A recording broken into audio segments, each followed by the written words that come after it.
Olá, que a paz do Senhor Jesus esteja com você. Seja muito bem-vindo ao meu canal, muito bem-vindo, muito bem-vinda. Que Deus te abençoe.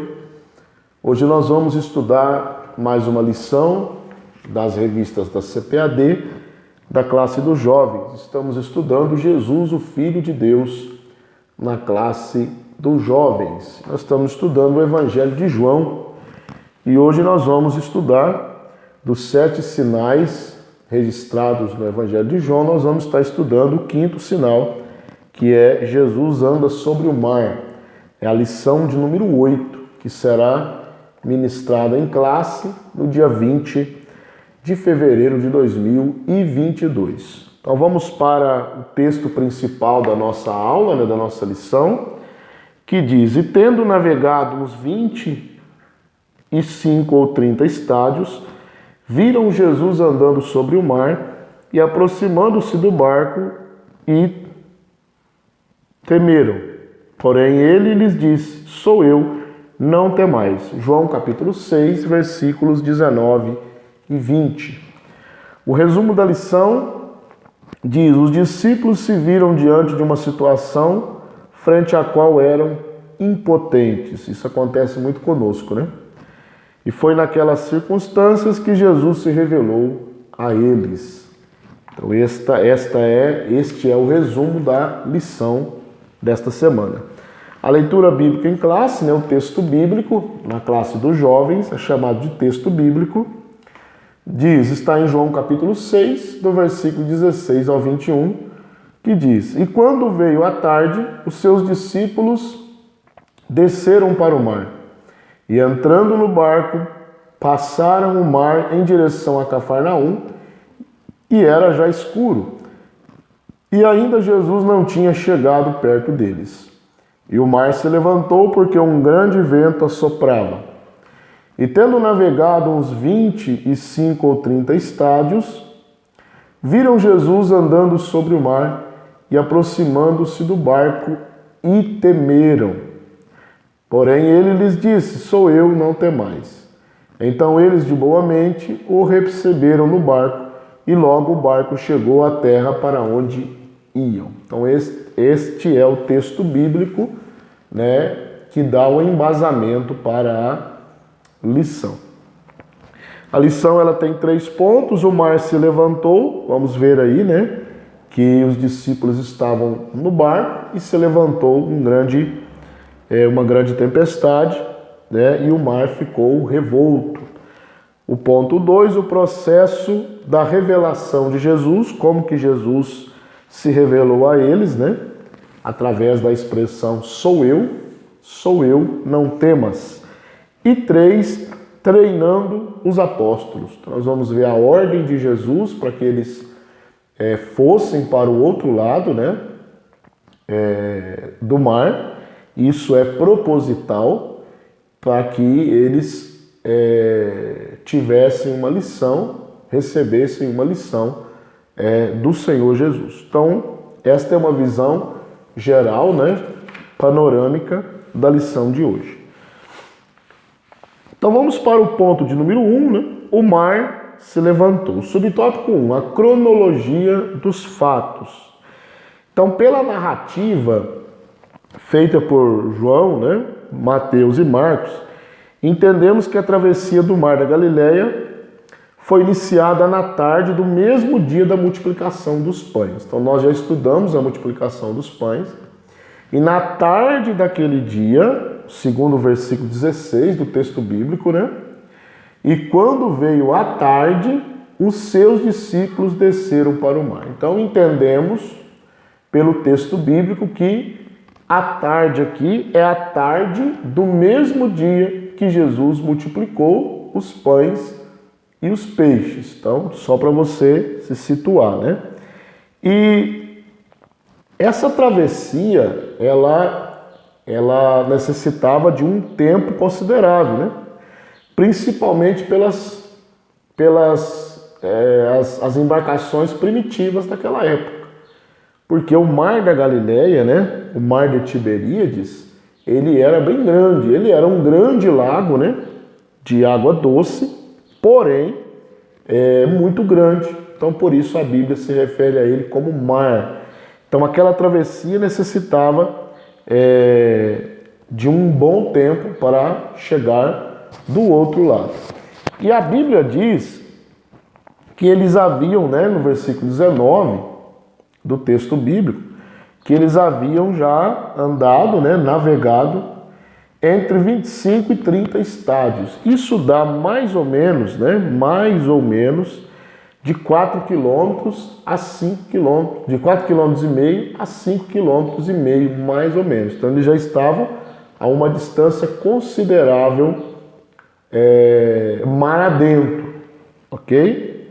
Então, uma outra informação interessante é que na hora que, quando Jesus foi ao encontro dos discípulos, já passava das 3 horas da manhã, Mateus registra a passagem paralela, em 14:25, que era a 4ª vigília da noite. Então, se você for estudar as vigílias, naquela época, como a noite era dividida, então a primeira vigília ia das 18 horas do pôr do sol até as 21 horas, a segunda vigília das 21 à meia-noite, a terceira vigília da meia-noite às 3 da manhã e a 4ª vigília das 3 da manhã às 6 horas da manhã. Então já havia passado, já estavam na 4ª vigília, então já era mais de 3 horas da manhã. Isso é importante porque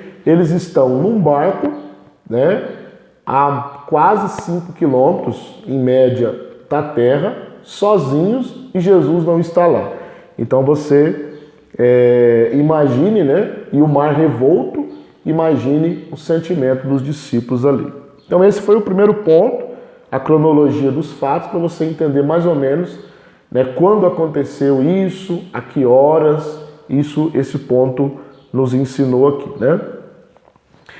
Subtópico 2, a impetuosidade das ondas. Então os discípulos se viram diante de uma situação, frente à qual eram totalmente impotentes. Estavam em média 5 quilômetros da terra, sem Jesus, numa embarcação primitiva, sem segurança nenhuma e com o mar revolto. Então, eles estão de frente de uma situação terrível, amedrontadora, e eles eram totalmente impotentes diante dessa situação.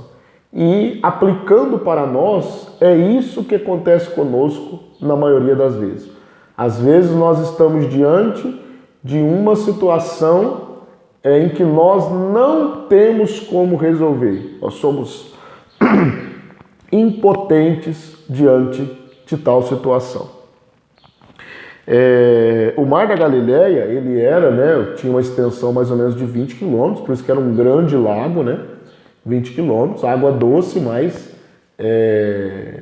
chamado de mar, como eu já disse, por causa da sua extensão.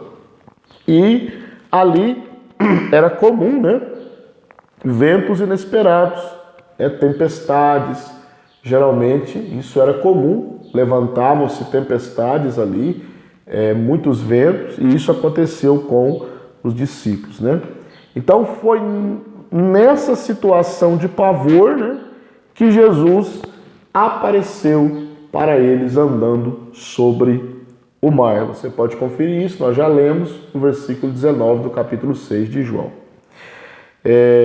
Então, do ponto de vista físico, e humano, havia uma tragédia iminente, porque eles estavam esperando, o barco virar e todo mundo morrer ali, talvez afogado, mesmo que eles eram pescadores inexperientes, mas numa situação dessa a morte era quase certa, Mas Jesus aparece nessa situação. Do ponto de vista humano, era uma tragédia. Do ponto de vista divino, havia plena segurança e estabilidade. Do ponto de vista de Jesus, eles estavam em plena segurança. Daí você vê a diferença de pontos de vista. Na nossa visão humana, estavam perdidos. Na visão de Jesus, estavam completamente seguros. Se nós pudéssemos entender o plano espiritual, né, o mundo espiritual que está trabalhando a nosso favor, né, não ficaríamos tão assustados com tais circunstâncias. Subtópico 3. É um fantasma?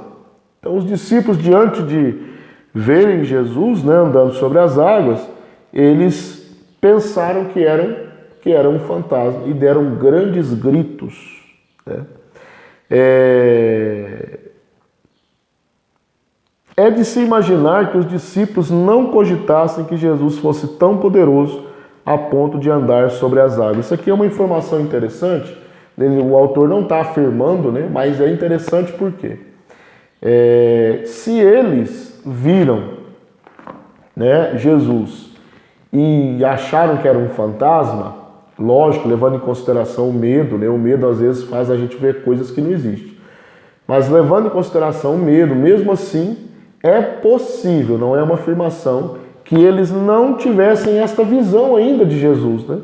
Que ele era poderoso para andar sobre as águas. Às vezes eles não tinham esta visão ainda completa do Senhor Jesus, mas ele é poderoso para andar sobre as águas. É possível que eles não tivessem uma compreensão divina, né? da divindade de Cristo. Nós estudamos no início desse trimestre que os milagres, eles têm, em João, né, eles têm o objetivo de mostrar a divindade de Jesus. E é possível que os discípulos não tivessem ainda esta visão. Então, esse primeiro ponto, nós vimos aí, né, o mar se levantou, a cronologia dos fatos, a impetuosidade das ondas, e é um fantasma, mostrando o contexto em que a história aconteceu, como foi, como Jesus andou sobre as águas, como os discípulos viram ele. Se você tem alguma pergunta nesse ponto, algum comentário, pode deixar aqui, né, nos comentários, que nós vamos interagir com você. Então vamos para o ponto 2, o processo da revelação de Jesus. Então, quando os discípulos olham para ele e têm ele como um fantasma, o subtópico 1 mostra a fala de Jesus. Sou eu, não temais. Sou eu quem falo convosco. Sou eu que estou aqui, né? Então, quando os discípulos estavam ali assustados, né, apavorados, eles pensavam que Jesus era um fantasma. Porém, a Bíblia mostra que Jesus se apresenta para eles dizendo, né, eu sou eu, não sou um fantasma. Não temais, não precisa terem medo. Em vista disso, né, Pedro duvidou e ele falou, Senhor, se é o Senhor mesmo, quis uma prova, né? Mande que eu vá mande-me ir ter contigo por cima das águas. E Jesus falou, então vem. E ele foi, né, até onde ele creu, depois ele sentiu o vento, olhou para o vento e começou a afundar. O pedido de Pedro é uma representação exata das nossas dúvidas, das nossas fraquezas. Por quê? Porque ele viu Jesus andando sobre as águas e ainda pergunta, se é o Senhor mesmo, mande que eu vá até o Senhor também andando sobre as águas. Então mostra e representa todas as nossas dúvidas, todos os nossos medos, mas Jesus diz, então vem, porque você vai ver que sou eu mesmo. Subtópico 2, medo e dúvida, que eu acabei de falar, né? Então, o que nós aprendemos aqui? Que o reconhecimento das nossas fragilidades encontra conforto em Deus. Então, quando nós somos orgulhosos, a Bíblia diz que Deus resiste o soberbo.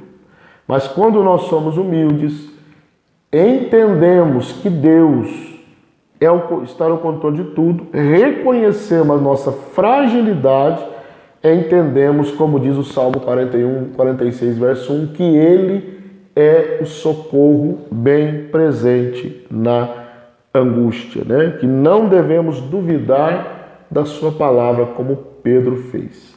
Subtópico 3, o perigo da apostasia. O que é uma apostasia, né? Apostasia, em linhas bem gerais, é o abandono consciente da fé. quando um cristão abandona a fé por livre e espontânea vontade. É lógico que muitas vezes iludido por Satanás, iludido pelas heresias, iludido pelo mundo, mas a decisão é dele, né? Então a apostasia é o livre e consciente abandono da fé. Então a Escritura, né, e a história mostra exemplos de pessoas que exigiram provas da existência de Deus. Na verdade, nós precisamos fazer uma diferença entre pessoas como Pedro, né, que exigiram uma prova, mas reconhecendo as suas fragilidades, mesmo que ele não creu, né, ali começou a afundar, mas o texto mostra que ele não era algo soberbo, né, não era algo advindo de uma soberba. E há também aquelas pessoas, tá uma diferença, aquelas pessoas que querem uma prova da existência de Deus porque eles não querem Deus, eles não aceitam Deus, eles não acreditam em Deus. Então, há uma grande diferença. E isso leva muitas vezes, né, no caso dos cristãos, a que alguém passa a duvidar, às vezes ele é engodado pelo mundo, e ele passa a duvidar de Deus, ele passa a questionar a existência de Deus, e aí ele chega até a apostasia. Tá bom? Então esse ponto de número 2, o que nós aprendemos aqui? O processo de revelação. Jesus diz, sou eu, não temais. O medo dos discípulos, a dúvida dos discípulos, o perigo da apostasia em duvidar de Deus. Então tudo isso nós aprendemos nesse segundo ponto aqui. Então vamos agora para o terceiro e último ponto, o treinamento ou treinando os 12 apóstolos. Então a ordem de Jesus, qual foi a ordem que Jesus deu, né? Está lá no texto bíblico, tá? Tá lá no texto bíblico, no texto bíblico diz, né, lá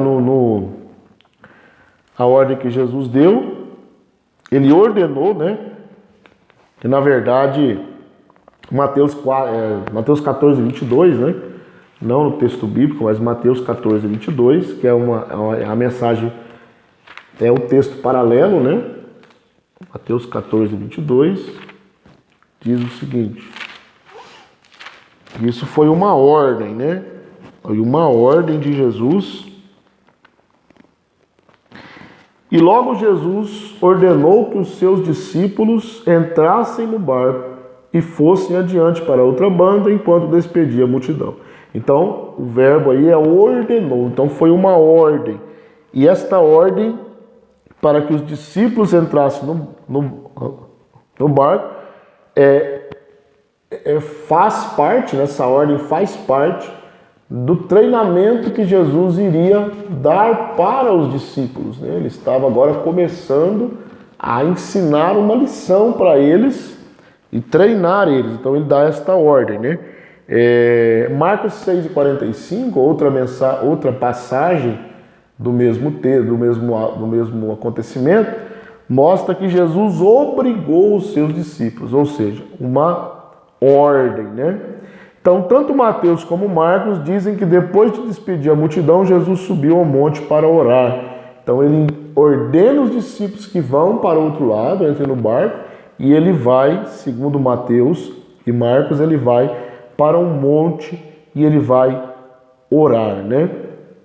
Então, os discípulos agora, eles obedecem o mestre, eles vão para o meio do mar, né? Eles vão para outra margem, atravessando o mar da Galileia, obedecendo a ordem de Jesus. E agora nós vamos para o subtópico 2, compreender ou obedecer. Então, ali eles não entenderam muito bem o que Jesus disse, o Senhor não vai conosco, né? Então, ele manda eles irem sozinhos e eles não foram. Então ele diz, o Senhor não vai conosco? Então aí vem a pergunta, compreender ou obedecer? Quando nós servimos a Deus e temos um relacionamento com Deus, na verdade, o verbo compreender, muitas das vezes, ele não tem muito sentido para nós. Por quê? Porque geralmente nós não compreendemos, né, muito bem aquilo que Deus tem para nós. Só que o verbo obedecer, ele tem que estar sempre ativo em nossa vida. Por quê?